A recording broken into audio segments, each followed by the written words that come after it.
after explant, and this is a very real possibility that people need to keep in mind after explant, it got worse for a little bit before it got better.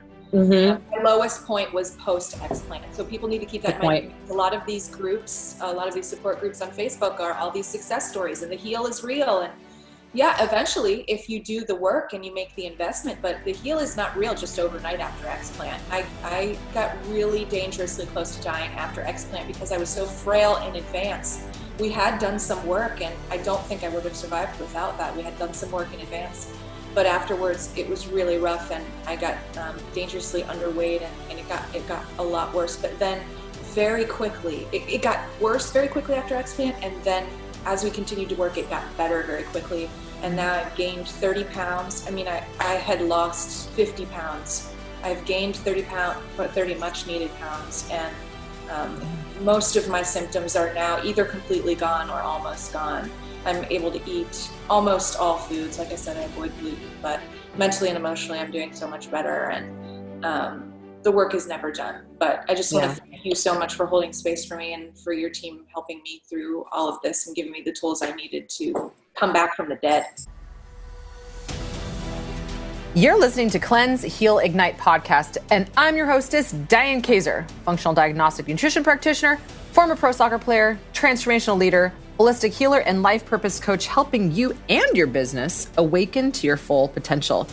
We are a transformation tribe of visionaries empowering passion-quenching, heart-centered advice to wellness warrior leaders on self-love, nutrition, mindset, and divorcing perfectionism.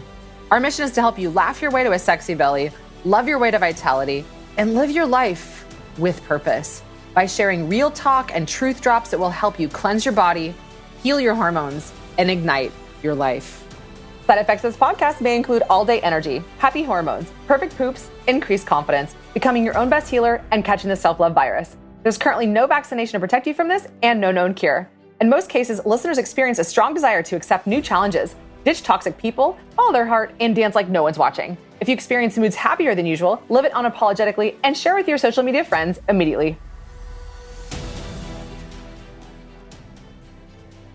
This interview is going to be extremely powerful. So this is my client, Emily, and she came to us and she was very sick.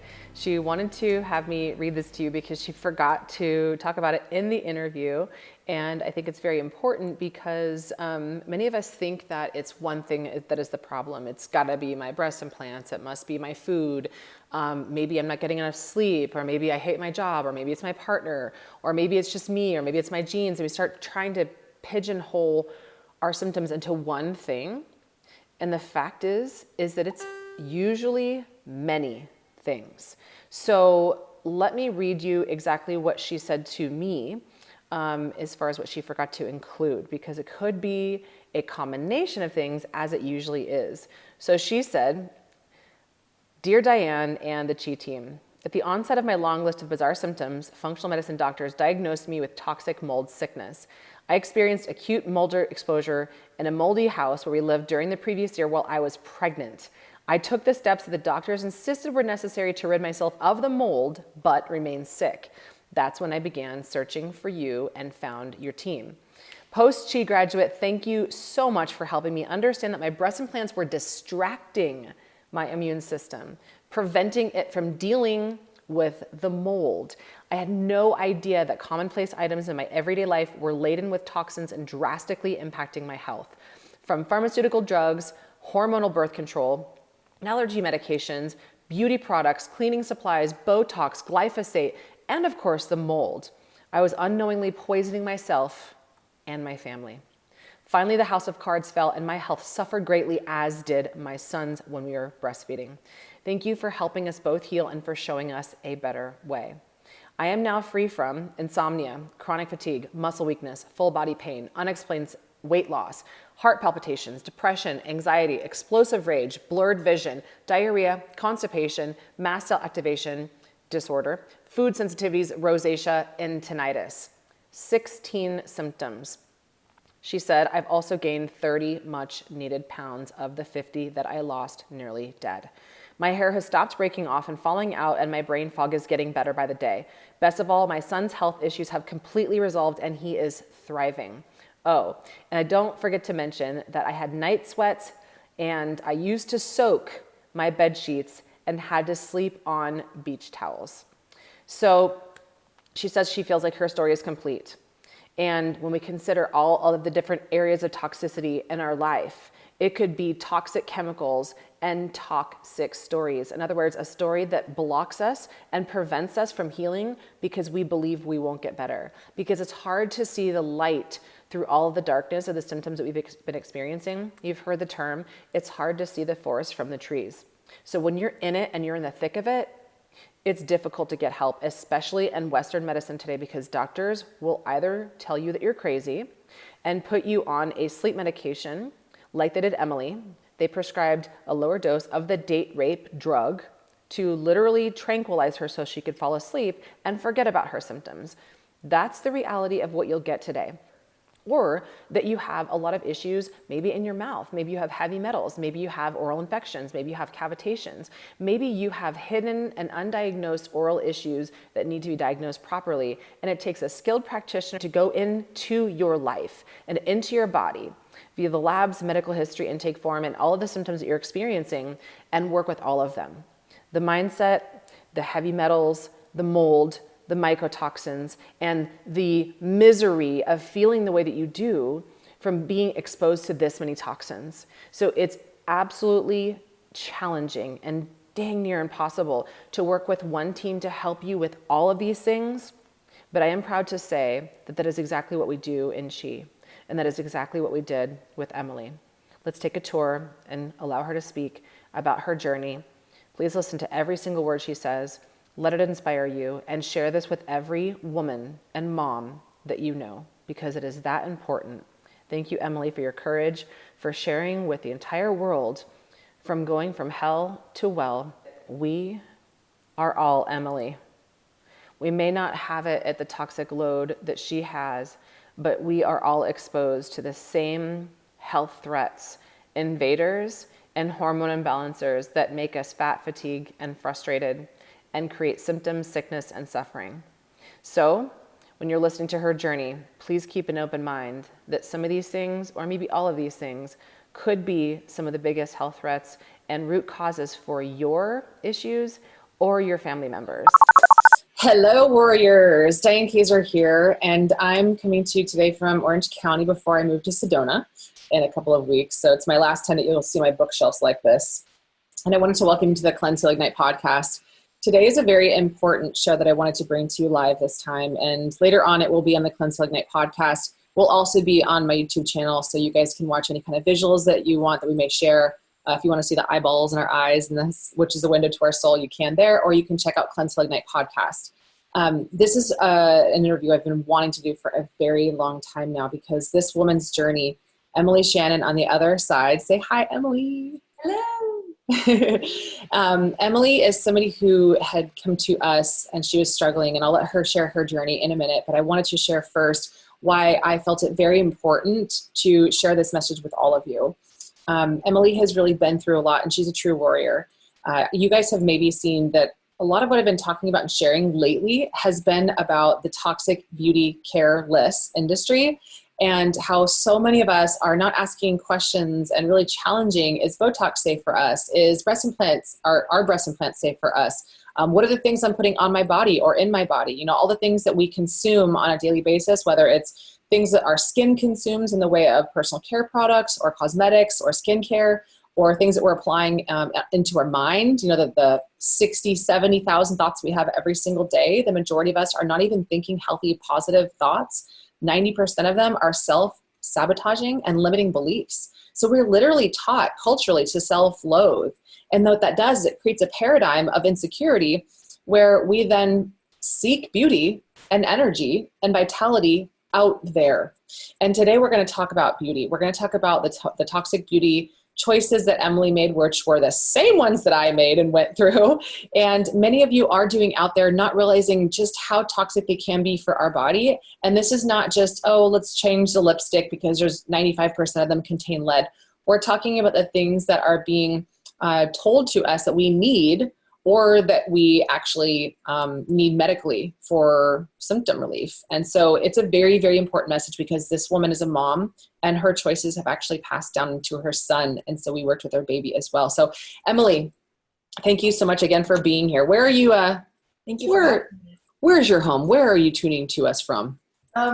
For all intents and purposes, we'll call it Cincinnati. It's northern Kentucky, kind of in the middle of nowhere, but it's closest to Cincinnati. It's about 20 minutes south. So she's on the East Coast. So, I wanted to clear that up too, because so many people think that, to work with somebody nowadays, you have to go in, you have to drive physically to like a clinic. But there are a lot of really amazing practitioners. Our online clinic, especially too, we just ship labs to our clients. We ship labs to Egypt. We've shipped labs to over 20 countries. So Emily came to us and found us. How did you find us, Emily? Was that you're doing cruising on breast implant illness, right? Yes. Yep. I was trying to figure out how to do a safe and effective detox from breast implants, or I had just really discovered that breast implants were toxic. I didn't even know, when I went to get them initially, my doctor guaranteed to me they were safe. I signed a waiver without reading it, and the rest is history. Yeah. Let's go back. Let's start there. What was going on in your life? Why did you start a search for the solution to goals that you had, and the problems that you were experiencing? I know one of the first questions I like to ask everybody that I'm working with is, what goals do you have for your life? And they're like, I don't know, I just want to feel better. And so it's so sad to me to think that so many of us and so many women that come to us like you, it's like, what are your dreams? Like, I can't even dream because I am so immersed in my nightmare that I just want my nightmare to end. So let's just start there. Let's start with, what were some of the things that you were experiencing which you're like, I have to fix this now? Well, I was a first-time mom, and I had a 7-month-old baby when this first hit. And aside from the things the aspirations I had dreams of in my own life, I had intentions of being a great mother. And when I got sick in May of last year, that all came crumbling down, and I couldn't even take care of myself. I was losing weight at an alarming rate. My list of symptoms is a mile long. All my hair started breaking off and falling out. I had severe rage. I had severe gut and GI issues. It vacillated between severe constipation and diarrhea, weird twitching and zapping all over my body. The brain fog was unbelievable. Diane, there was a point in time when I looked at the hands on an analog clock and I couldn't tell you what time it was. It was terrifying. Wow. So it all came into sharp focus very quickly because of how I thought I had gotten sick quickly. It was actually an accumulation of years of buildup of toxicity and deficiencies and imbalances that kind of all came to a head all at once, I come to find out. But it all came into very sharp focus when I realized I can't take care of myself and I can't take care of my baby, and I'm dying. I remember saying to you when I first started working with you over and over again, like, I'm dying. I know that I'm dying. I can feel it. And you could see it. I mean, I was under 100 pounds and I'm 5'8". I was eating food but not absorbing nutrients, and I knew something had to be done. And I had gone to see a functional medicine doctor. I skipped right over my allopathic primary care physician because I knew that what was going on in my body was so strange and abnormal that I knew they wouldn't be able to help me. So I went to a functional medicine doctor, and they ran some blood work and told me that it was, for the most part, normal. I had some inflammatory markers that were elevated, but it was hard for them to really identify what was going on. And so they put me on, several pharmaceuticals. And I should mention that my whole life, I think, gradually things started going wrong. From the time I hit puberty, I had a crazy abnormal period, super heavy, very painful cramps. I struggled with depression and anxiety my whole life, off and on. Then I was diagnosed with narcolepsy when I was in my early 20s, and they put me on a super, super highly controlled, hardcore pharmaceutical called Xyrem to get me to go into the deep sleep that my body wasn't going into because of all the things that had accumulated going wrong. And so as the years went on, I just started taking more and more pharmaceuticals to band-aid the problems, and they would band-aid for a while until a new problem emerged. And finally, just this past year, the dominoes fell and I got really, really sick and almost died. And that's when I found you guys. Yeah. Thanks for sharing that. And also thanks for being so heroic for yourself and your baby. And also thank you for sharing. I mean, this is, it can be hard to share your story and your struggle, right? But I feel like you and I are on the same page with this. It's like, if we don't share our struggle with others that are going through a similar struggle, then they may not reserve hope that they can get out of their darkness. And this is where we are seeing people literally die, or we are seeing people take their life, and then they've got this brand new baby. And so, you know, some people, when I talk about these things, say things like, oh, well, that's really uplifting. And I'm like, we need to get into the reality of what's happening behind the scenes, that moms are ashamed to talk about, that women are suffering in silence needlessly. And like you just said, Emily, one of the core reasons for that is that we are conditionally taught, go see your allopathic doctor, you know, go see a Western medicine doctor, go get a drug, go get a surgery. And we're looking for like a condition. We're looking for a label. And then thank God I finally got diagnosed. Yeah. So how is it that you knew better than that? Like, what was intuitively, because you're intuitive. I mean, extremely intuitive. And I think that we all are, we just choose to not listen to it, or we have too much fluoride. So what was it that was going on up in here in your third eye where you were like, a couple of things. I think, well, I am educated, and I worked in the veterinary community for almost 10 years off and on. And so I had some education as far as the human body and the way it operates, enough to know that pharmaceuticals were band-aiding the problem. And I don't want to mislead anybody by suggesting that they shouldn't go to an allopathic doctor. I think they have a time and a place, and I think they're there for a reason. I think they're super important, especially when it comes to acute care. Sure. I wouldn't change my path at all. I think I needed the pharmaceuticals that I took while I took them in order to survive. So I think it's important to make that distinction too. But it got to a point where my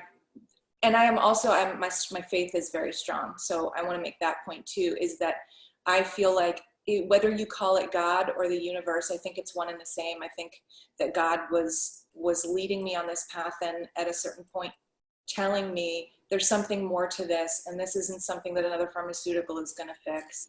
And I mean, I knew it was going to take stripping down rather than band-aiding. I knew it was going to take, and you know, what's interesting is right before I got sick, I remember a conversation with my husband where I said, you know, Ryan, it's my dream to be free from all these pharmaceuticals. It's my dream to be able to sleep without this hardcore stuff that forces my body to go into a coma, basically. It's the date rape drug is what it is. It's GHB, this drug that I was on until just 2 weeks ago. And it was my dream to be free of all that. And when I got really sick and felt like I was dying, I kind of felt like God said to me, you know, this is it. Like, you're either going to live or you're going to die. And I had to get really real and really face a lot of garbage that I had been avoiding facing for a long time. And I was so oblivious to the fact that I was avoiding it. Actually, I had been deluding myself into believing that I was really like raw and really didn't care what people thought. And I was wrong, and I was hiding from myself. And it just kept getting me sicker and sicker, whether that be breast implants or toxic beauty products or taking more pharmaceuticals to prevent having to deal with the actual root of all of it. So. Absolutely. And that is the core message that if you guys are listening, that so many of us are running from ourselves. Emily just gave you something very palatable to consider. And just, you know, the right time comes, right? Because just like Emily said, and I experienced the same thing. I mean, I think that for the rest of our life, we end up numbing or running from things to a degree. And thank God we do, because maybe we don't have the tools to help us handle and process these things. But when we are ready, our intuition speaks and says, you're ready for this now. And if you don't do this, then the consequences are not going to be good. You may end up, well, like Emily said, I get to pick to live or just to let myself go at this point. And I'll never forget that call, Emily, when you came to there was a few of them actually, but I'll never forget the last one where you came and you were like, I'm dying. I think this is it for me. And so I'd like to share some of the behind the scenes, if you'd like to, whatever you would like to, because I think there's a lot of people out there who literally are ready to take their life. And it's not that this whole conversation is about like Emily was suicidal, she came to us. No, this is not what this is about. When you get so far with your illness, sometimes you feel like you don't have any hope. And so I want you guys to feel like there is hope. Just going to a functional medicine doctor, writing some blood tests or writing some tests and doing supplements, for many of us is not enough. We have to get to the core issue, which are these beliefs, these thoughts, these sick stories. I call those toxic stories. So those sick stories we tell ourselves that keep us stuck, sick, and suffering. So Emily, what was going on in your mind? And what was it that you felt, two-part question, when was it that you really felt that shift and you're like, okay, it's time to do my work? I have teeter-tottered with doing my work in my life. I wish I could say that I remain consistent in being in a place where I'm like full force doing my inner work. But, the flesh gets the best of us and we get in our heads. And I come from a background of substance abuse. I dealt with substance abuse for quite a few years, and that almost took my life in itself. That was like 6 years ago now. I've been sober for 6 years now, but so that was the first time that I had experience with saying, okay, this is killing me, this is killing everyone around me, and it's time to look inward and really start dealing with this stuff. I think that my background in substance abuse gave me the perspective and the humility that I think a lot of us could really benefit from more of, like that admitting that we can't do this. Like, you just can't keep up this front, and you can't do it all by yourself. And I don't know, I get emotional thinking about it. I'm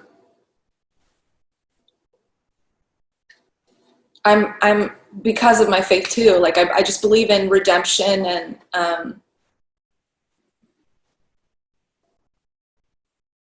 and grace. And I think a lot of women especially struggle with having grace for everyone else other than themselves. And that's something that I've struggled with big time. And I think I've had to repeatedly throughout the course of my life come back to a place where I'm like, okay, you forgive everyone else and you have grace with everyone else and you give everyone else what they need. But what do you need? And you need to work on yourself now. And I became a toxic person, and that was manifesting in my life and affecting everyone around me. And that was back both when I was dealing with substance abuse and this time when I got sick. When I got sick this time, even though it wasn't directly related to, it wasn't substance abuse this time, it was just toxicity making me sick. It affected everyone around me. And so I realized that I needed to start doing inner work, both emotionally, spiritually, and physically, tackling all of the problems so that I could get back to loving myself so that I could continue to love my family and friends and the people around me. Absolutely. From that centered space, and get emotional all you want, like I always say, I love seeing, and it's a compliment to me to see and have the privilege of seeing the inner voices inside, because it's funny, we're all multiple personality disorder. It's like, yeah, that's every human. Yeah. We have lots of voices in our head. Yeah, that's a diagnosis. Okay, I'll take it.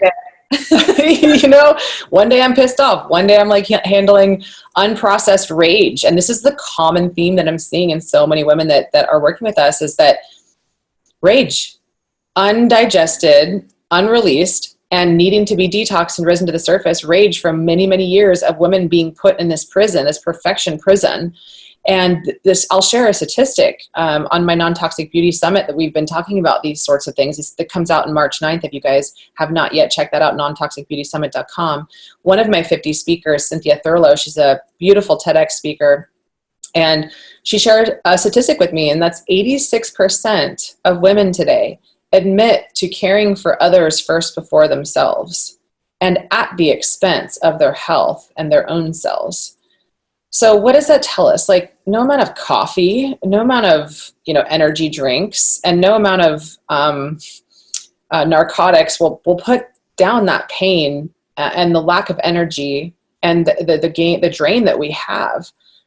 We have to get to this core and face ourselves and ask ourselves the question, what is this story? What's the narrative that is continually keeping me on this sick cycle on the treadmill? There's no other way out. There's no one lab that's going to give you all of your answers. The results in the labs are a direct reflection of the thoughts that you're thinking on a regular basis and the stories that you're carrying about who you think that you are.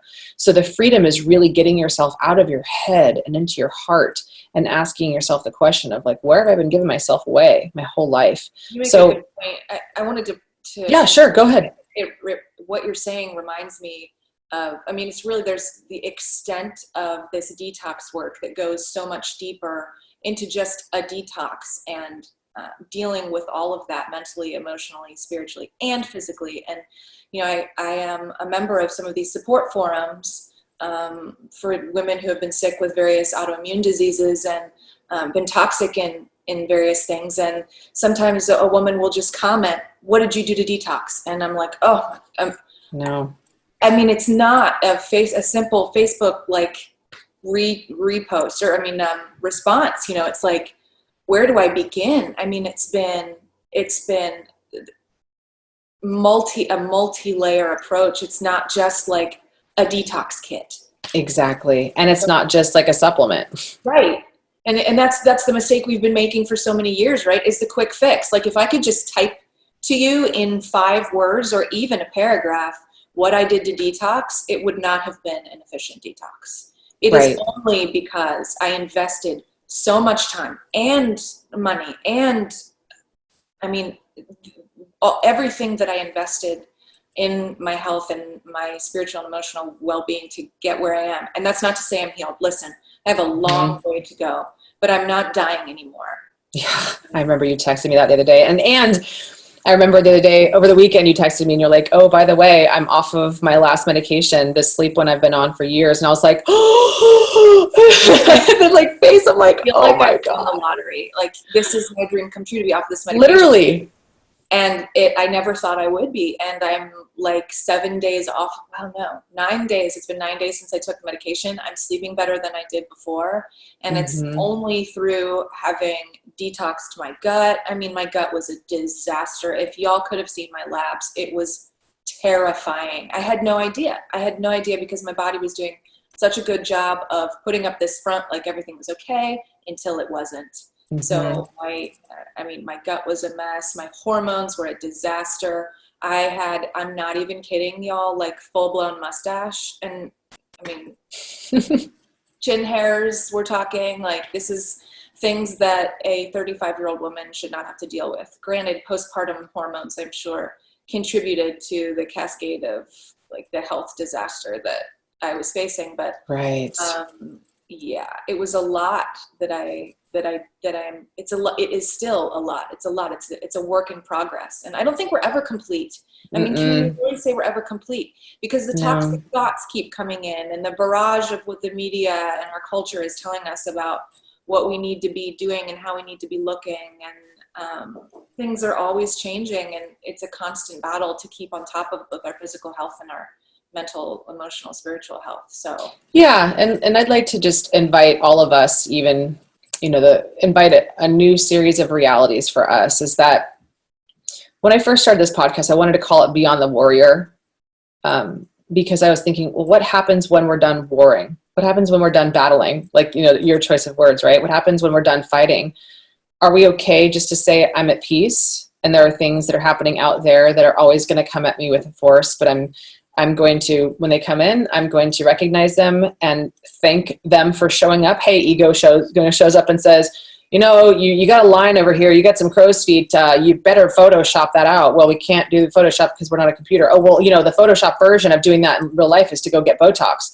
Oh, okay. Well, other thought now says, because I know better, well, Botox is the #1 most toxic substance known to man, and breast implants never really have had like a long-term study. So, we've been here before. So we're just going to take that thought and we're going to say thank you, but we're not fitting into this mold, this perfectionism prism anymore. Thank you, but goodbye. And eventually it stops, it slows down, but that voice it's there to protect you. Like, we can't ever get rid of the ego. It's there actually to say danger, right? So it's going to be there. It's just how we treat it when it shows up. It doesn't have to be a battle. It can just be okay, hey, thanks, ego. I can hear you're trying to protect me, but I'm good. Thank you so much. And send it on its way instead of going, screw you, there you are in my head again. Why do you keep telling me I'm not perfect?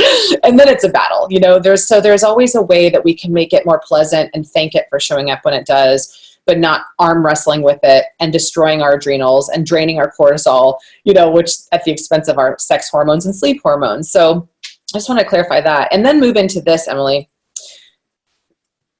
The biggest part of this that for me is so tender that I want everybody to hear is that you were struggling with possibly postpartum. That's like 1 in 5, 1 in 6. Postpartum depression is really defined by, and the way that they are using medications and injections today to help women band-aid the problem is with really high doses of synthetic progesterone. That is the remedy for women with postpartum, but it comes at a severe risk. And we don't know if you had that or not, but I just wanted to point this out, that on your labs that we ran, and these are, for those listening, far beyond blood testing. Blood testing only shows what's moving around the blood. It doesn't show what the body is producing, utilizing, and excreting, right? And Emily had really high levels of estrogen. And breast implants are in and of itself, they are xenoestrogens. They are plastic, silicone, and a lot of these things that are contained in them that do eventually leach and move throughout the body, they're xenoestrogens. They look like estrogen to the body. That causes our own body to drive up and make more estrogen. So it's called estrogen dominant. Hers was high estrogen, really high. But she was also estrogen dominant, which meant that she had really, really low progesterone.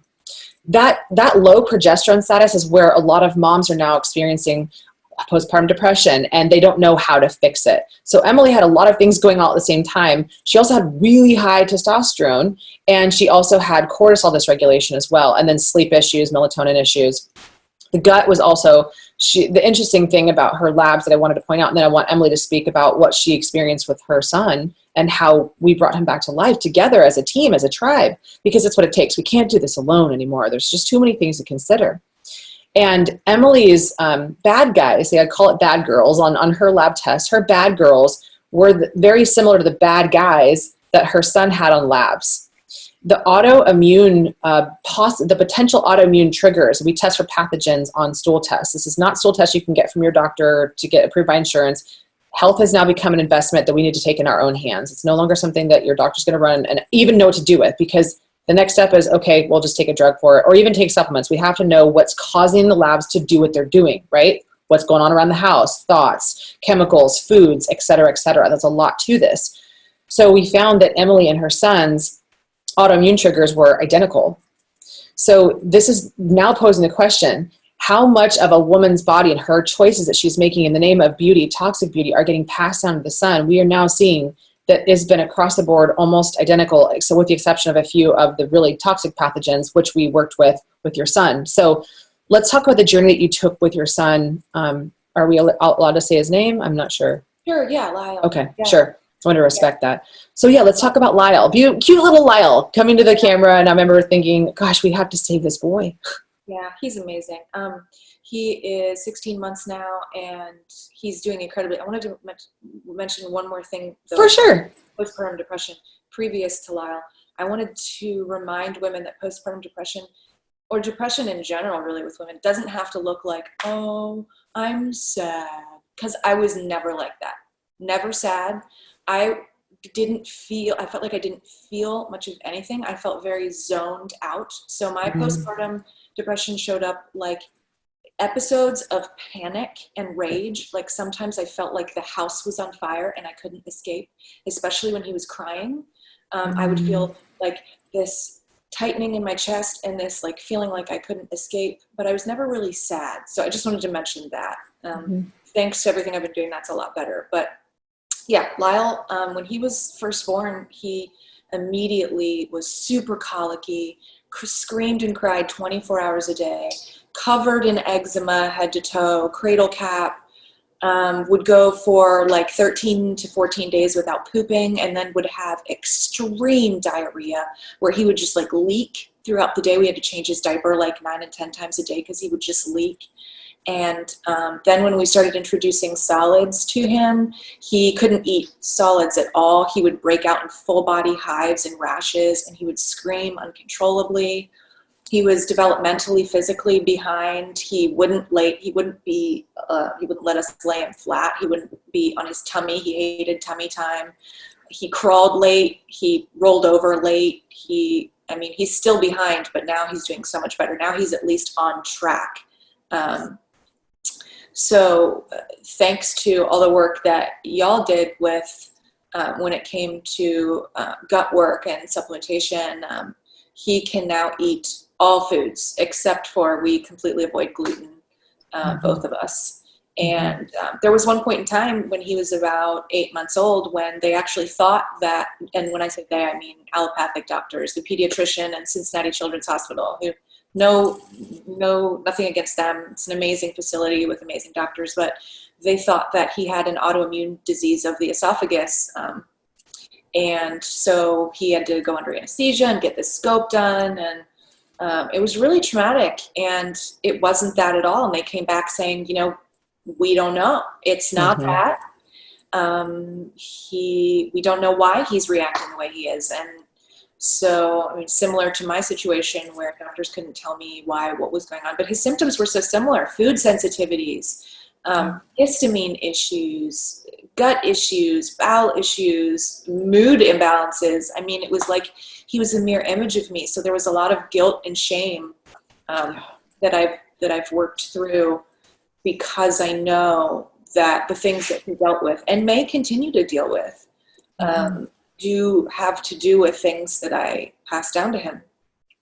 Yeah, that's huge. That is so huge, because that alone can take everybody out in the family. If you're so caught up in the guilt of what you didn't do right or what you should have, and you're shooting all over yourself of what you should have done, and the shame of how bad of a mom or whatever story. This is what I mean by the stories that Emily's talking about, is if we get so stuck and trapped in our own story, then what good are we to anybody? So many moms say, or women I'm hearing, they're like, I can't even get out of bed. And this isn't not the reality for everybody, but this is you guys, this is the path that we're going. This is what's going to happen in the next few years if we don't wake up. We really have to wake up and stand up for ourselves and look in the mirror and start loving our bodies, because if we loathe our bodies, we're going to keep numbing out that shame over and over again until you have to wake up. And it can be a wake-up call. Listen, even beyond loving my body, I didn't know that I knew eating organic was better, but I didn't know how serious the consequences were of not doing that on processed foods, glyphosate, and how that destroys our gut microbiome.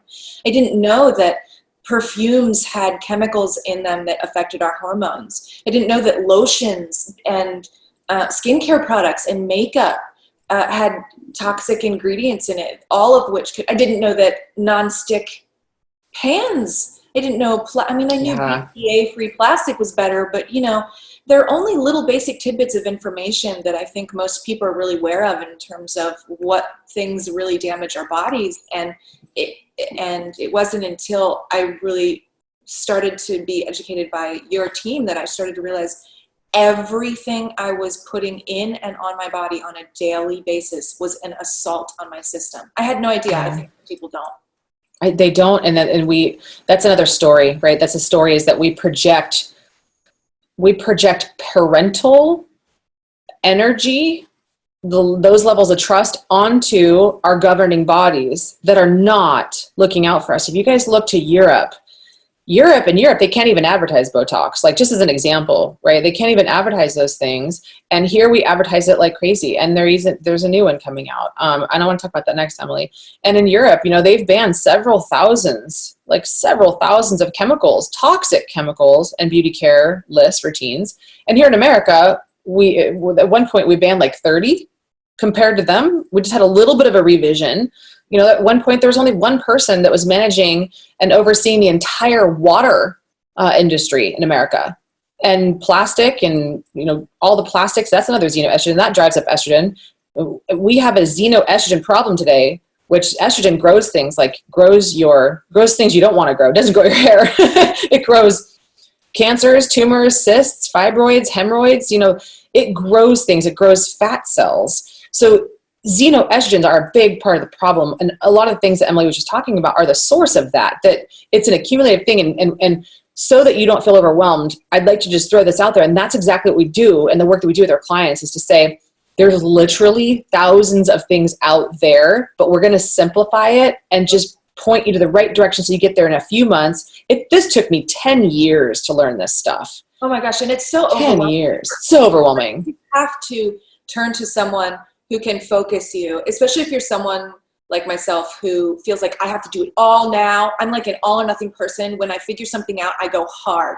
I'm like, let's do this now. And so it became very overwhelming for me, as I think it would for anyone, as soon as you realize, you don't want to get to the point where you're scared of your world. Exactly. So that's where you guys come in, and you were able to help me really take bite-sized pieces, say, what can we do today to make your surroundings a healthier place? And what are the most important and cost and time efficient in terms of what's going to heal your mind and your body? And then maybe long-term, we can make plans to take care of some of this other stuff. Absolutely. And that's exactly it is let's create a roadmap. Like, here are the things, and I call it big impact, easy to do. So we start with big impact, easy to do. It's really easy to replace some of your personal care products, but where to go for it, that's more difficult. So but when you're working with a team, it's like, here's the fast path. Here's a straight and narrow. How sick are you? How much time do you have? How much money do you want to invest? Like, it just depends on your priorities. So if you're like Emily, if you're like me, I prioritize someone just holding my hand and going, let's do this together. Here's the fast track. Let's get you there faster. Let's get you feeling better faster. And then you have like your whole life. And then there's like the big impact, maybe harder to do, but that's where we help you do the heavy lifting, because it's really hard to know which labs to draw. So you're talking about food sensitivities. I want to clear this one up too, because people think, okay, food sensitivities, right? I'm going to go to the doctor. I'm going to run a food sensitivity panel. And most people go to their doctor and they run an allergy panel, which is not the same at all. So they do ones they send away for now. They're like, oh, I sent away for this food sensitivity test, and then I stopped eating those things, and then I felt better. Exactly. So this is where a lot of people get that mistaken, is that you could have, and you would have, maybe you would have, I don't know what would have happened, but what I see a lot is that people spend, food sensitivity tests are like $700 to do like a full ELISA panel. And it could have been like you and Lyle, and we would have sent labs in for both of you guys, and it would have been easily $2,000 just to like figure out what things you're sensitive to. The food sensitivities are not the problem. Right. You're so here instead of back here. It's like, if you're finding out what your food is sensitive, but why? Why are you sensitive to these foods? Right. And that's all in the gut. And that's the gut, that's the brain, that's the hormones. So starting at like this root level saves people so much money on things that are just unnecessary, especially, with Lyle, you were trying to feed him healthy foods. It would have come back that those very foods were the things that came up the most sensitive for him. So you've been like, now what do I feed him then? And the problem for me personally, my food sensitivities were so bad. I was down to like 4 foods. I could eat chicken and carrots and white potatoes, and that was it. And for him, he really couldn't eat anything except for milk. Right. And even if we had eliminated all those things and we said, oh, we feel better, if we hadn't gotten to the root issue, then how would have our health like gone down the tubes in other ways, and how would have our toxicity and all of that manifested in other ways later? Cancer? Exactly. That's such a good point, Emily. And that's just it. That's it right there, is that, but people want to go, I don't want to think about that. That's thinking negatively. And it's like, no, let's think realistically, that if you don't take your health in your own matters now, look at the world right now, look at America specifically, look at obesity, look at chronic disease.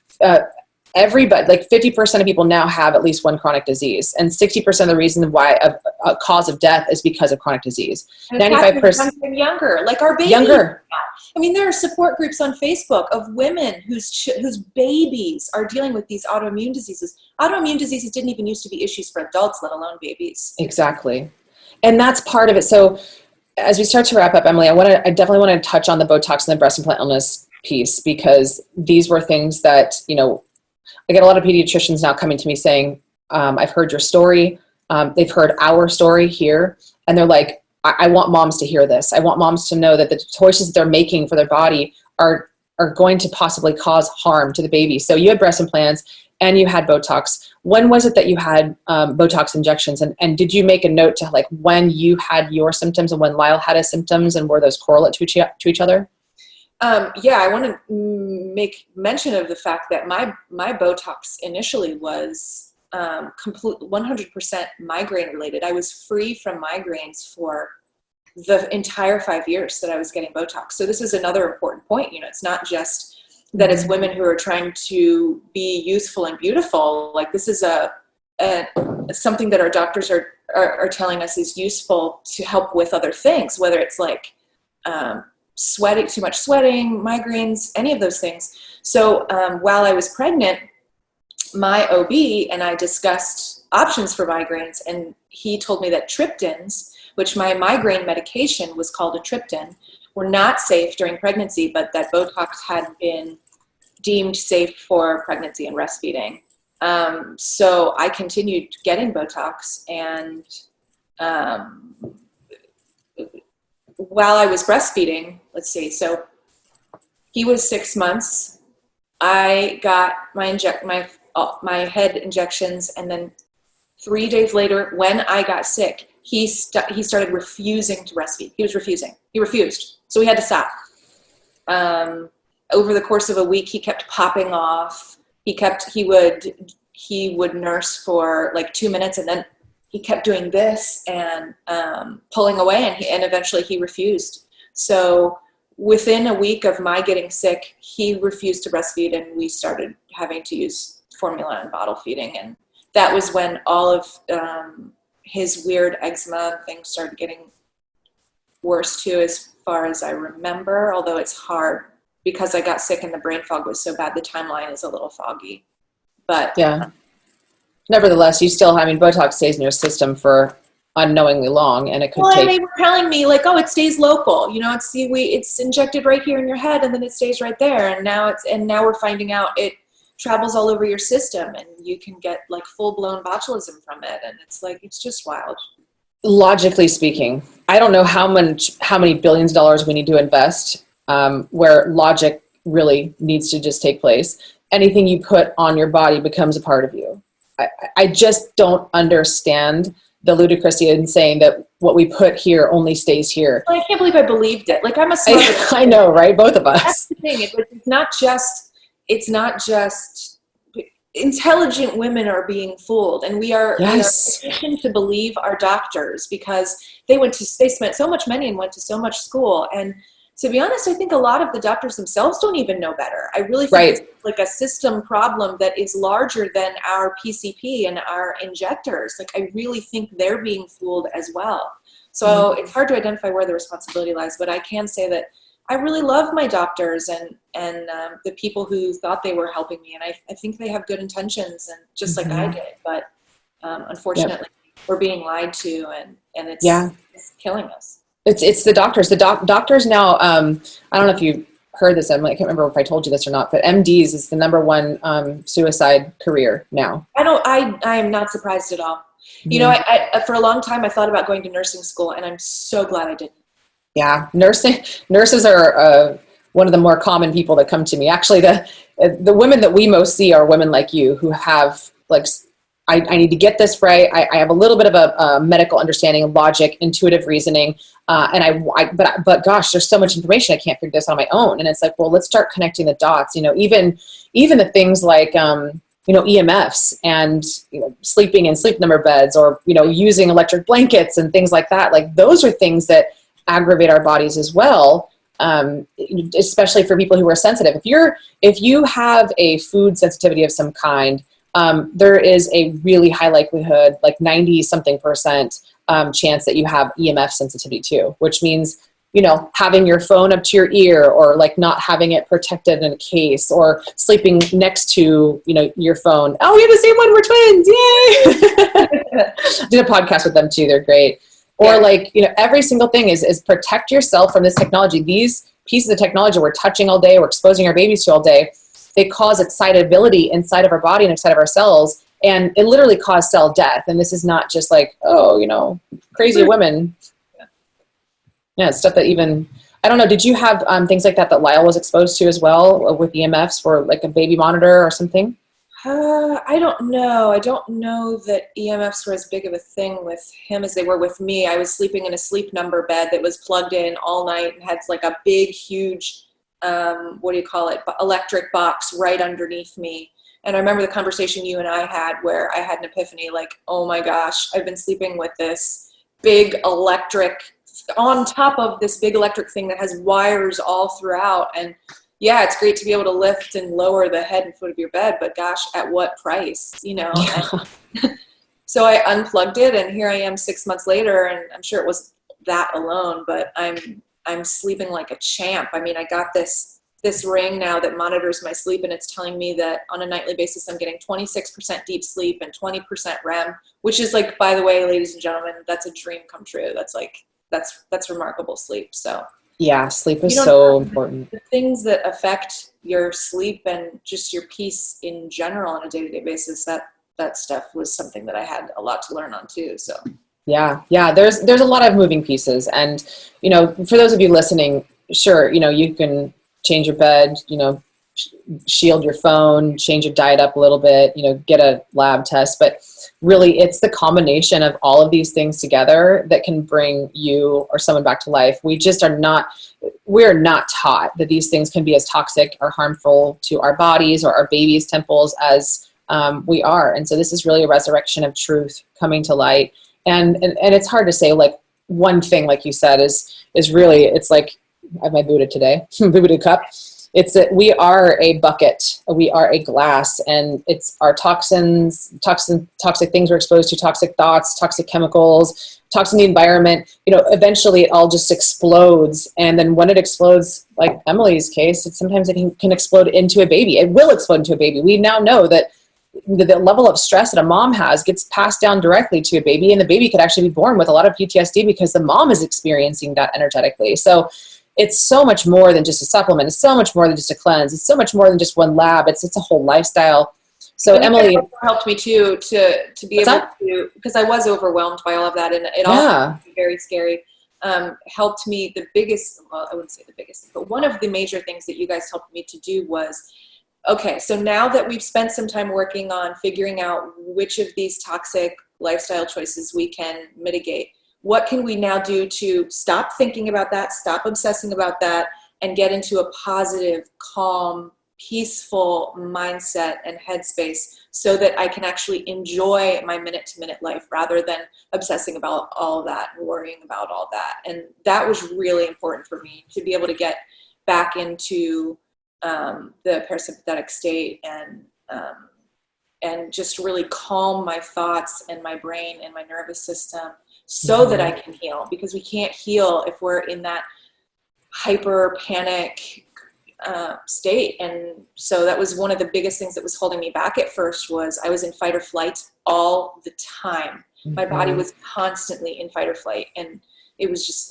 majorly preventing me from healing. So that was another major way that you guys helped me. Thanks for bringing that up, because another statistic is that 60% of our days are spent in fight or flight. And that is not how our body is designed. So you can, again, do the supplements, do the diet, but you can do self-care, you can take a bath, you can get a massage, but if you're permanently stuck in this fight or flight state, none of that is going to bring you across the finish line and finally heal you and bring you into this level of peace and healing and joy and presence in your life, where you're actually living your life instead of surviving it or anxious about the future or worried about the past. So thanks for bringing that one up too, because it is a very important and very common distinction.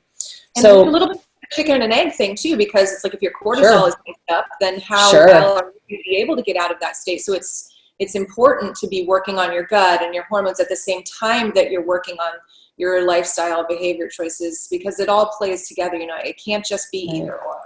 Right. And then that's why the labs come in so handy, because we can see, using functional medicine labs, where is this person's starting point?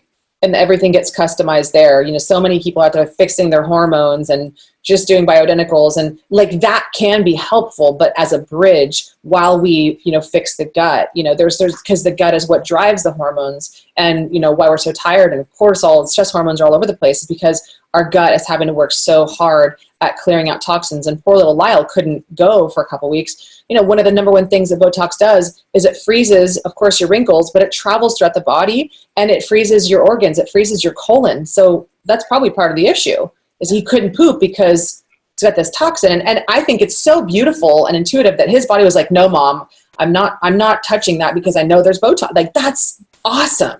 I know. Just what popped off. Like, you should have seen it. It was like he would just, like, with his mouth wide open. It was the weirdest thing.